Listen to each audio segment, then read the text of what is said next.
ഈ ഇന്ത്യ ഗവൺമെന്റിന്റെ, അതിപ്പോ കോൺഗ്രസ് ആവട്ടെ BJP ആവട്ടെ ഏതുമായിക്കോട്ടെ, ഇന്ത്യ ഗവൺമെന്റിന്റെ പ്രഖ്യാപിത നിലപാടായിരുന്നു ജനസംഖ്യാ നിയന്ത്രണം. നാം ഒന്ന് നമുക്കൊന്ന്, നാം ഒന്ന് നമുക്ക് രണ്ട് തുടങ്ങിയ മുദ്രാവാക്യങ്ങൾ രാജ്യത്താകെ മുഴക്കിയത് ഇന്ത്യ ഗവൺമെന്റ് ആണ്, കോൺഗ്രസോ BJP എന്നുള്ളതല്ല. അത് ഏറ്റെടുത്ത് കൃത്യമായി നടപ്പിലാക്കിയതിന്റെ പേരിൽ ഭവിഷ്യത്ത് അനുഭവിക്കാൻ പോവുകയാണ് സൗത്ത് ഇന്ത്യൻ സംസ്ഥാനങ്ങൾ.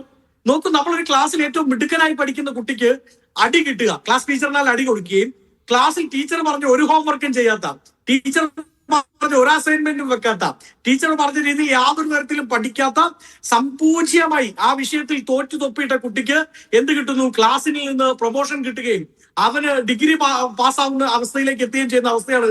നോക്കിപ്പോ നോർത്ത് ഇന്ത്യൻ സംസ്ഥാനങ്ങൾക്ക് അധികമായി കിട്ടാൻ പോകുന്ന സീറ്റ് എന്തിന്റെ ബേസിസിലാണ്? ഇന്ത്യ ഗവൺമെന്റ് പ്രഖ്യാപിച്ചൊരു പദ്ധതി, അത് നടപ്പിലാക്കിയില്ല.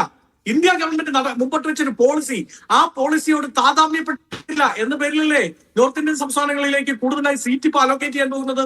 സൗത്ത് ഇന്ത്യൻ സംസ്ഥാനങ്ങൾക്ക് നഷ്ടമുണ്ടാകാൻ പോകുന്നത് ആ പോളിസിയോട് താതാമ്യപ്പെട്ടു, അത് ഏറ്റെടുത്തു, അത് നടപ്പിലാക്കി എന്ന പേരിലല്ലേ?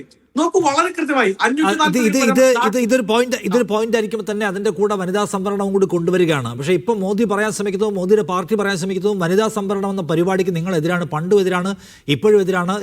ഇപ്പോൾ ഞങ്ങൾ ബില്ല് കൊണ്ടുവന്നു, ലോക്സഭ കടത്തിയില്ല, രാഹുൽ ഗാന്ധിയുടെ നേതൃത്വത്തിലുള്ള പ്രതിപക്ഷം എന്ന് മാത്രമേ മോദി പുറത്തു പറയുന്നുള്ളൂ. അതിന്റെ പിന്നിലുള്ള ഡീലിമിറ്റേഷൻ കഥയൊന്നും ആർക്കും കേൾക്കണ്ട. അല്ല, അത് വളരെ കൃത്യമായി ഞങ്ങൾ പറയല്ലോ. ഈ രാജ്യത്ത് പഞ്ചായത്തി രാജ് സംവിധാനങ്ങളിൽ സ്ത്രീകൾക്ക് റിസർവേഷൻ കൊണ്ടുവന്ന ഗവൺമെന്റ് ഏതാ, പാർട്ടി ഏതാ? ഈ രാജ്യത്ത് 2010 ഇതേ ബില്ല് പാർലമെന്റിൽ കൊണ്ടുവന്നത് ആരാ? അന്ന് ആരാ എതിർത്തത്? സുഷമ സ്വരാജ് അടക്കമുള്ളവരുടെ സ്റ്റേറ്റ്മെന്റ് നമ്മുടെ മുമ്പിൽ ഉണ്ടല്ലോ. അതിനുശേഷം 2023 ഈ ബില്ല് കൊണ്ടുവരുമ്പോ സമ്പൂർണമായി ഒരാൾ പോലും വിട്ടു നിൽക്കാതെ പൂർണ്ണ പിന്തുണ ഈ സർക്കാരിന് കൊടുത്തത് ആരാ? അപ്പൊ വനിതാ സംവരണവുമായി ബന്ധപ്പെട്ട് ഞങ്ങളുടെ കൃത്യമായ നിലപാടുണ്ട്. ഈ രാജ്യത്തെ ആദ്യത്തെ വനിതാ പ്രധാനമന്ത്രി, ആദ്യത്തെ വനിതാ പ്രസിഡന്റിനെ, ആദ്യത്തെ വനിതാ മുഖ്യമന്ത്രിയെ, വനിതാ ഗവർണറിനെ, അങ്ങനെ തുടങ്ങി ഈ രാജ്യത്തെ ഭരണശിലാ കേന്ദ്രങ്ങളിൽ എവിടെയൊക്കെ ആദ്യമായി ഒരു വനിത കയറിയിട്ടുണ്ടോ അത് ഇന്ത്യൻ നാഷണൽ കോൺഗ്രസിന്റെ മാൻഡേറ്റ് കൊണ്ടാണ്. ഇന്ത്യൻ നാഷണൽ കോൺഗ്രസ് ആണ് അവിടെ എല്ലാം അവരെ പ്രതിഷ്ഠിക്കുന്നതിൽ മുൻകൈ എടുത്തത്. ഈ തവണ സീറ്റ് കൊടുത്തല്ലോ 2024 പാർലമെന്റ് തെരഞ്ഞെടുപ്പിൽ. എത്ര ശതമാനം സീറ്റ് കൊടുത്തു BJP?